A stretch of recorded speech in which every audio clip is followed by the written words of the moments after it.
Dictation start होगी 5 second बाद। Yes, मानव सभ्यता में मृत्युदंड का विधान प्राचीन काल से चला आ रहा है। इतिहास गवाह है कि विश्व के प्राय देशों में विशेष अपराध सिद्ध होने पर प्राचीन शासकों द्वारा अपराधियों का वध करने की आज्ञा दी जाती थी। कई शासक तो अपने विरोधियों एवं प्रतिद्वंदियों से हमेशा के लिए छुटकारा पाने हेतु भी मृत्युदंड को अचूक हथियार की तरह इस्तेमाल करते थे। उस समय मृत्युदंड देने के अमानवीय व क्रूर तरीके भी प्रचलित थे, जैसे दम घुटने तक धातुई कॉलर से गला दबाए रखना, धारदार ब्लेड वाली मशीन से सर कलम करना, हाथी से कुचलना, सूली पर चढ़ाना, विषैली गैस में छोड़ना, जहर का इंजेक्शन देना, गोली से उड़ाना इत्यादि पाई पैराचेंज। प्राचीन समय में वध करने हेतु पत्थर बरसाकर मारने, आग में जलाने, जमीन में जिंदा दफन करने, छोटे छोटे जख्म देकर कई दिनों में मारने जैसी क्रूरतम विधियां भी अपनाई जाती थीं। समय बीतने के साथ साथ मृत्युदंड के अमानवीय तरीकों का परित्याग किया जाने लगा। वर्तमान समय में कुछ देशों में तो मृत्युदंड पर रोक भी लगा दी गई है और पूरे विश्व में इसकी प्रासंगिकता पर प्रश्न चिन्ह लगा हुआ है। आज पूरी दुनिया में इस आदिम सजा के उचित और अनुचित होने पर बहस छिड़ी हुई है।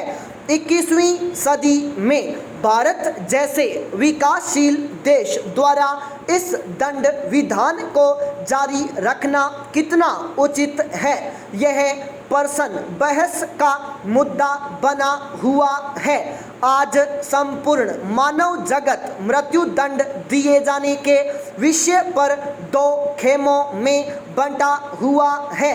एक खेमा जघन्य अपराध करने वालों के वध को उचित ठहराता है, तो दूसरा अनुचित मृत्युदंड को अनुचित करार देने वाले लोग इसे अमानवीय एवं आदिम युगीन बर्बर सजा मानते हैं।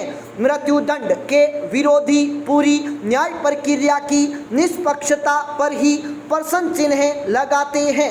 इनका कहना है कि कई बार साक्ष्य व पैसों के अभाव में निर्दोष व्यक्ति भी स्वयं को बेगुनाह साबित नहीं कर पाते और उन्हें मृत्युदंड दे दिया जाता है। फ्रांसीसी लेखक अल्बेर कामू के शब्दों में मृत्युदंड एक सोची समझी हत्या है, जिसकी तुलना किसी भी सुविचारित अपराध से नहीं की जा सकती। मृत्युदंड को गलत ठहराने वाले यह भी तर्क देते हैं कि किसी की जीवन लीला समाप्त कर भला उसे सजा किस प्रकार दी जा सकती है, क्योंकि सजा भुगतने और उसे महसूस करने हेतु व्यक्ति का जिंदा रहना आवश्यक है। और यदि मृत्युदंड देने का उद्देश्य सिर्फ दूसरों को अपराध न करने की नसीहत देना है, तो यह सजा वास्तव में सजा न होकर एक प्रतिशोध मात्र है। प्राय यह भी देखा जाता है कि मृत्युदंड दिए जाने वाले राष्ट्रों में दिनों दिन अपराधों की संख्या बढ़ती ही जाती है। मृत्युदंड देने के खिलाफ यह भी तर्क दिया जाता है कि सजा देने का उद्देश्य व्यक्ति की आपराधिक प्रवृत्ति को सुधारना होता है, जबकि मृत्युदंड में इसकी कोई गुंजाइश ही नहीं छोड़ी जाती। इन्हीं सब बातों को महत्व देते हुए आज विश्व के 140 से अधिक राष्ट्रों में मृत्युदंड को समाप्त कर दिया गया है। मृत्युदंड के समर्थकों का मानना है कि जघन्य अपराध करने पर दोषियों को अवश्य ही मृत्युदंड दिया जाना चाहिए, क्योंकि इससे एक और तो अपराधियों को पुनः अपराध करने का मौका नहीं मिलेगा, तो दूसरी ओर समाज के अन्य लोग भी अपराध करने से डरेंगे। इनका यह भी कहना है कि बहुस्तरीय न्याय प्रक्रिया से गुजरने के पश्चात मृत्युदंड जैसी सजा में गलत फैसला होने की गुंजाइश ही नहीं बचती। मृत्युदंड के पक्ष में एक तर्क यह भी दिया जाता है, जघन्य अपराध करने वालों को लंबी अवधि तक बंदी गृह में रखे जाने के दौरान उन पर काफ़ी अधिक राशि खर्च होती है, जबकि मृत्युदंड एक सस्ता दंड विधान है। इटली के प्रसिद्ध अपराध शास्त्री गेरोफेलो के शब्दों में मृत्युदंड को प्रतिबंधित करने का तात्पर्य है हत्यारे से यह कहना कि उसके द्वारा हत्या करने पर उसे बस घर के बदले बंदी गृह में निवास करने का जोखिम उठाना पड़ेगा। एमनेस्टी इंटरनेशनल द्वारा जारी की गई रिपोर्ट के अनुसार वर्ष 2013 के दौरान विश्व के 22 देशों में मृत्युदंड दिए जाने के कुल 778 मामले दर्ज किए गए, जबकि वर्ष 2012 में 21 देशों द्वारा कुल 682 लोगों की मौत की सजा दी गई थी।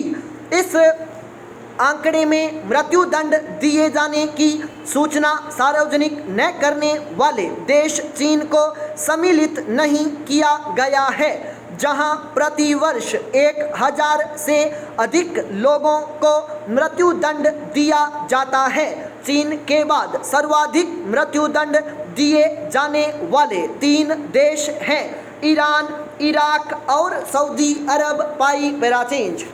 चीन, ईरान, इराक, सऊदी अरब, बांग्लादेश, उत्तर कोरिया, सूडान, संयुक्त राज्य अमेरिका तथा यमन 9 ऐसे देश हैं जहां पिछले 5 वर्षों से लगातार मृत्युदंड दिया जा रहा है। यूरोपीय संघ के सदस्य देशों में charter of fundamental rights of the European union की धारा 2 के अनुसार मृत्युदंड निषिद्ध है। वर्ष 2013 में संयुक्त राष्ट्र संघ के 173 सदस्य देशों द्वारा मृत्युदंड को समाप्त करने हेतु एक गैर अनिवार्य प्रस्ताव पर मतदान किया गया है। उपरोक्त तथ्यों से यह स्पष्ट होता है कि धीरे धीरे विश्व मृत्युदंड उन्मूलन की ओर अग्रसर हो रहा है। भारत में मृत्युदंड की प्रासंगिकता पर शुरू से ही प्रश्न चिन्ह लगा हुआ है। कई बार इसके उन्मूलन की कोशिश भी की गई। स्वतंत्रता प्राप्ति के पश्चात मृत्युदंड समाप्त करने हेतु लोकसभा में पहली बार वर्ष 1949 में प्रस्ताव रखा गया था, पर तब तत्कालीन गृह मंत्री सरदार पटेल ने उसे अस्वीकार कर दिया था।